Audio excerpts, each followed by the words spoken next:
Welcome back to Wargroove, where we are in the climactic battle with Princess Elodie, the wielder of the ultimate world-destroying weapon, who really doesn't want us to get it for some reason. As you can see, my third attempt at the mission resulted in failure on the very first turn. Incredible lack of skill there, but my next attempt was a bit better. So clearly the key to this mission with all heroes is going to be spamming Healing Aura with Mercia so we can stay alive. You can also see though I've got a load of skeletons out on the field.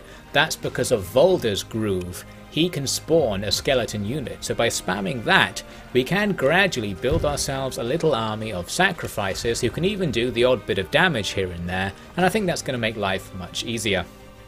As you may recall, we're also going to be wrestling with the fact that our own heroes will turn against us now and again. You're supposed to move them out of range so they can't attack you, I think. That's what the dialogue in the game seems to suggest. But in most cases, it's kind of hard to do that because you've usually got the group together and you can't move far away enough that the AI won't just move back to where you were before in the next turn. So it's difficult to not take damage from your heroes, which is a shame because they do a lot of damage to you. Volder's now in a dangerous position. The enemies to the south are starting to aggro onto us. We don't really want to charge right at them because of that trebuchet back there. We want to try and get everything else to come at us and leave the trebuchet behind. Didn't quite work out like that, as you can see. Plus now Ragnar is about to go rogue, so with her, I did get her actually pretty far away from our party. By moving the party in the other direction at the same time, she's well out of range. However, with Ragnar specifically, she can use her shield jump Wargroove to move quite far in one turn and do a load of damage. So in that case, my diligence didn't actually pay off, we still took the damage. At least we ended up with the situation I was looking for, where the trebuchet is now not in range of a lot of the other enemy units, so we can start going after them without just taking a crit trebuchet shot at the end of the turn and basically dying. The main issue we're going to have in this turn is that they've got their Gloom Giant out on the field, and it can do a lot of damage to our heroes, and with many of our heroes now on low health, this is particularly deadly, so we need to focus it down. The only thing I can really do is try to use Caesar's Groove to do a decent amount of damage to it this turn. As the only hero on full health, Nuru is going to be responsible for this, so first she does a load of damage right there. Then, because I moved that skeleton out the way earlier, we can use Inspire behind Nuru. That means she gets another turn. Though it could be argued whether actually attacking the Gloom Giant again is a good idea, because it brings into play the fact that the Gloom Giant does critical damage when under 40% health. Does that mean it will now do more damage than it would have done if I just left it but without the damage debuff due to having low health? I don't really know. I guess the important result is that nobody died. That's what we were going for, and that's what we got, so we're safe now. We've got a different problem to deal with in this turn though. Caesar is going to be the next one to attack us, and as you can see he's on quite low health. He might think that's good because it means he won't do much damage. However, if he attacks a hero who is on high health, the automatic counterattack might then kill Caesar while he's on the enemy side, so it's still a problem. With this in mind, we need to make sure that we use Healing Aura on Caesar this turn so that he can't get killed by our own side. We wipe out the enemies using Caesar no less to do so with that Gloom Giant, and then we drop the heal. This was a bit annoying actually because I couldn't heal Koji due to the positioning I ended up in. That was bad planning, but whatever, he's still on decent health.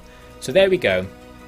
You can see I also dropped down the Elder Shield with Emmerich, which reduces damage to both sides in those betrayal engagements.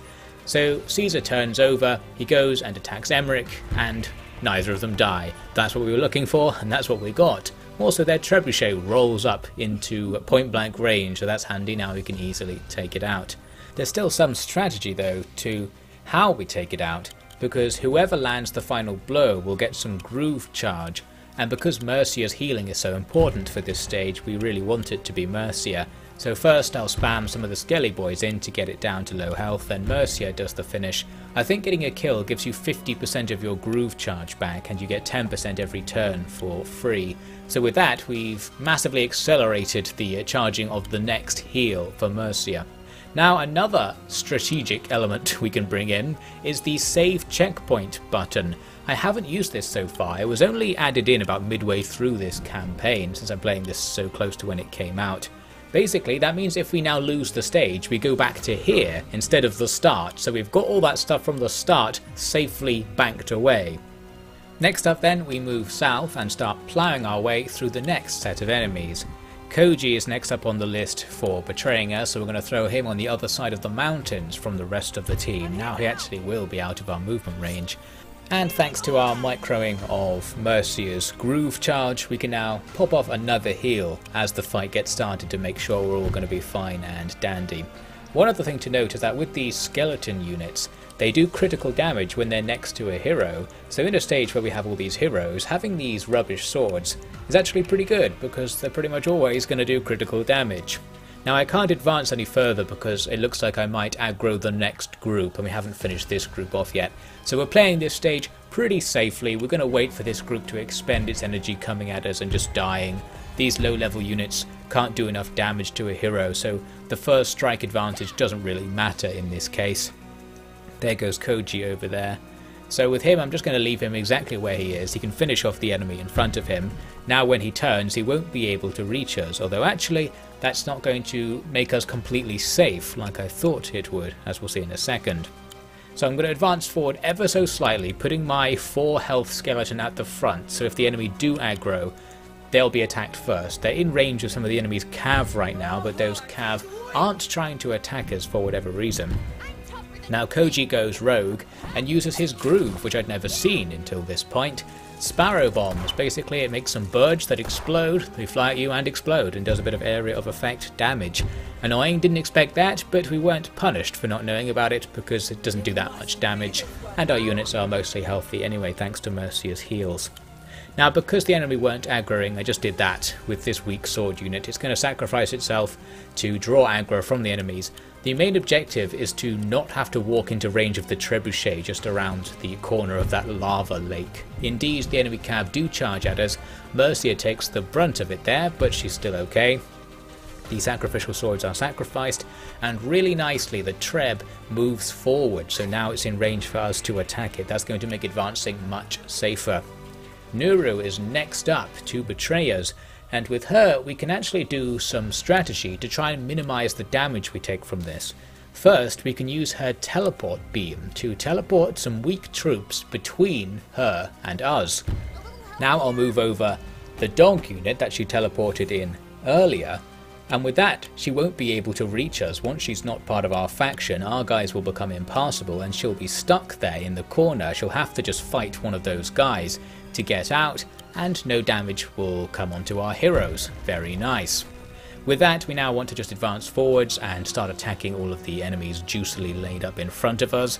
In particular, Ragnar's shield jump's going to come in useful because the enemies are bunched up right there, so she jumps in and takes out 2 enemies at once, damaging the others. And she's not too far away with that jump, she's only jumping slightly ahead of where I was anyway, so she's not going to be in too deep and get spammed by enemies or anything like that. This would have been a perfect chance to use Mercia to kill the treb to get some more groove charge, but if I stood in front of the treb, that archer there would be able to get a critical on Mercia, and we're just not going to risk it. We're playing this super safe. I do think she would have survived in retrospect if I just done that, although she did get her groove anyway, so I guess it didn't matter all that much. As for Nuru, she doesn't attack the targets I put in front of her, she just moves backwards and summons in a dog of her own. Curiously, it's a cherrystone dog rather than a florin one somehow. But yes, it looks like the plan worked because we ended up not taking any damage on our heroes from that betrayal. The next concern is the giant unit that's on its way in. Ragnar starts us off with that, doing a bit of damage right there. Then we're going to use Mercia's heal to immediately counteract all the counter damage she took. So now our squad's going to be looking pretty good. I think using Healing Aura at the end of your turns where possible to counter all the damage you take during that turn is always going to be the most efficient way of doing things. In this case, we've still got a couple more moves to make. In particular, we have another case where if I attack the giant again, it's going to do critical return damage, but we're just going to go for it and see what happens. And what happens is actually pretty bad, because there were trees next to Volda there, meaning he takes a critical attack from the alchemists. The giant also attacked him, and now he's down to just 1 health, 10% health. That's dangerous. Plus, Ragnar is about to go rogue, which is also pretty dangerous. I moved Valda over to the left, and then some other squad members can come in to clear up the business in front of us. I've slapped down an Elder Shield and put Caesar out in front. My plan was to kite enemies through the choke point between the wall and the lava and face them there. As for Ragnar, I thought I'll try and do the same thing I did with Nuru. We'll put some skeletons here, and she may just waste her turn attacking the skeletons instead of us. However, no, she runs over to the right and does a shield jump.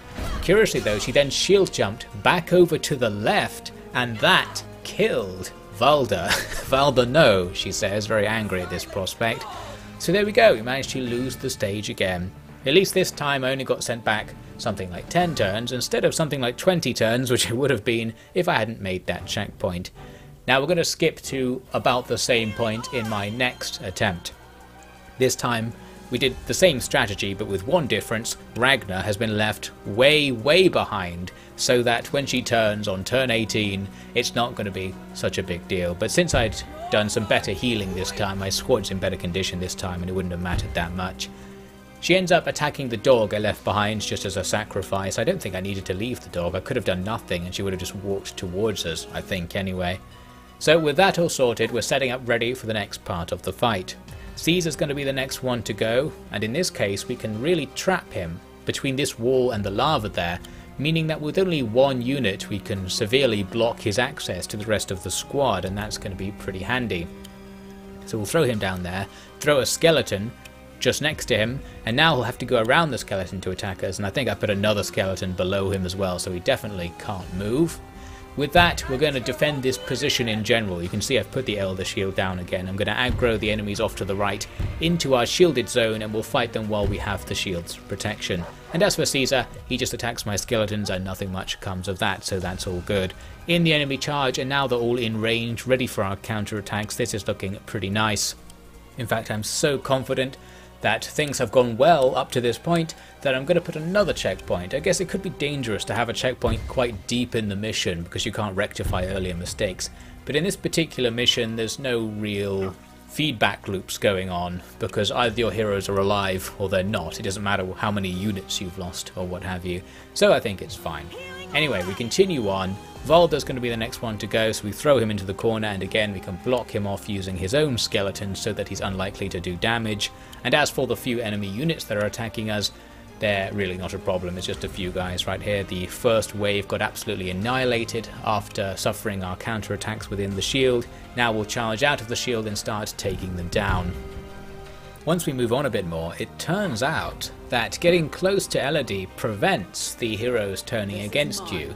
So that's handy to know. In this case I discovered it too late in this turn. I've already stuffed Emmerich in a corner with Caesar and Valda there because he's about to turn.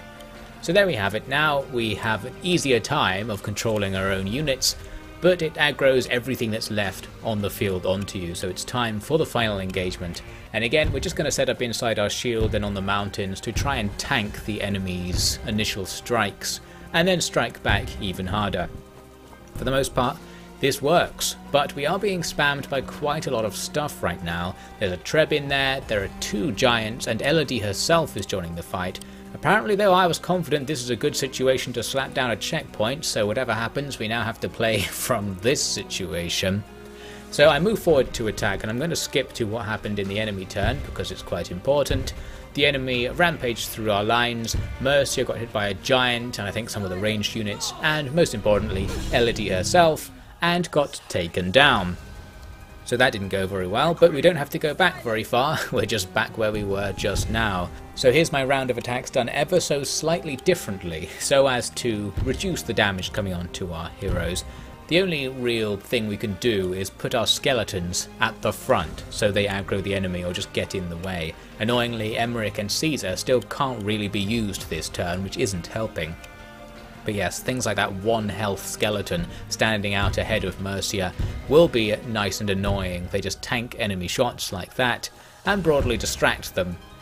As things go in this turn, it wasn't so bad because the enemy seemed to be a bit less aggressive. They spread their damage out a bit more, and in particular, Elodie herself didn't do any damage to us. She decided to just move over towards the right, which is great, because that's probably their biggest damage dealing unit.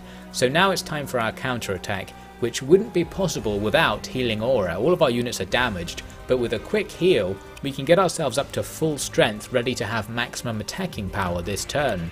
Again, I'm throwing a skeleton out there to stand where Ragnar was standing. There are two giants there, so I'm going to have her not be there. Hopefully the skeleton will distract them instead. There's the heal. We can cover pretty much everything, and now we're going to be good to go.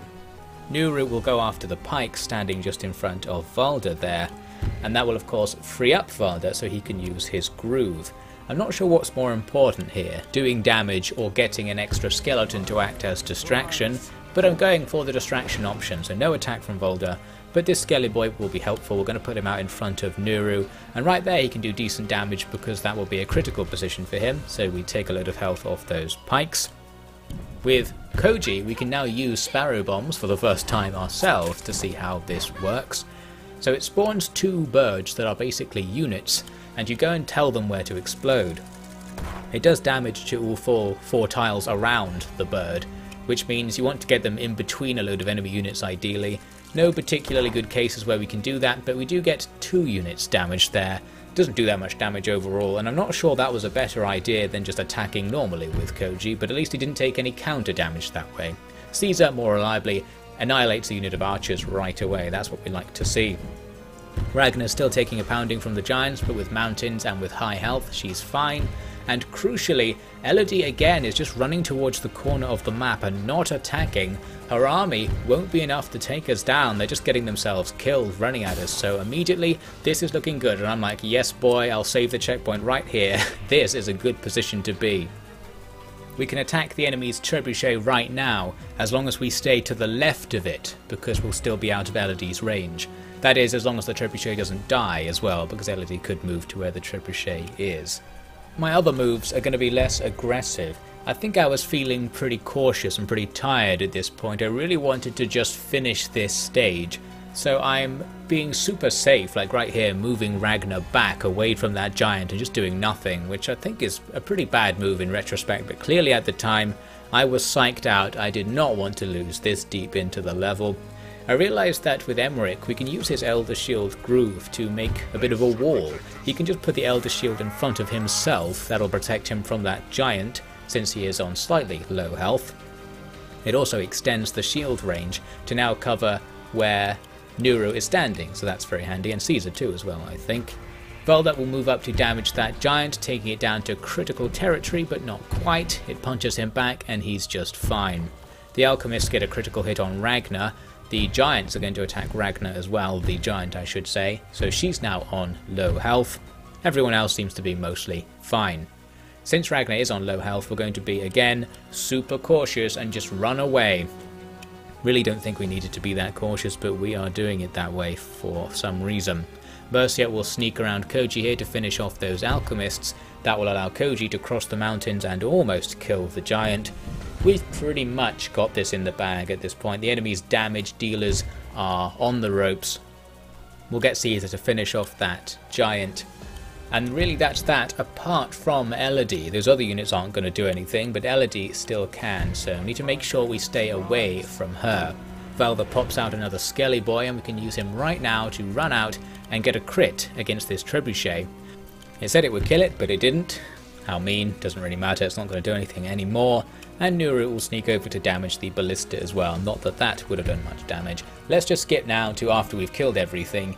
Elodie didn't do anything while I was killing those guys, by the way. She didn't attack us or come into the midst of us or anything. I think it's the AI trying to be cautious and keep the hero alive because it knows that's its lose condition, so it doesn't use the hero when the hero's in any danger. Right now though, we're going to force her into danger. We are going to finish the job. Ragnar uses shield jump to get behind her. That also finishes off the ballista handily enough, and it notes that she's all alone. This is our chance, indeed it is. Nuru will swoop down from the top and do 40% or so damage. Now one other hero needs to attack. I did want it to be Mercia for added story reasons, but instead it will have to be Caesar. He's a good boy, he deserves to claim the ultimate weapon of all evil, or what have you. We shoot this spirit with a crossbow and it goes into the Shadow Realm, leaving behind the magical evil cello. And with that, the stage has been won. We did it, and we got a C rank in the end. I discovered after doing this, by the way, that C isn't the lowest rank like I thought it was. You can actually get an E and a D, so C isn't all that bad. Anyway, there we go. We've killed the wielder of the ultimate weapon. We're all very happy.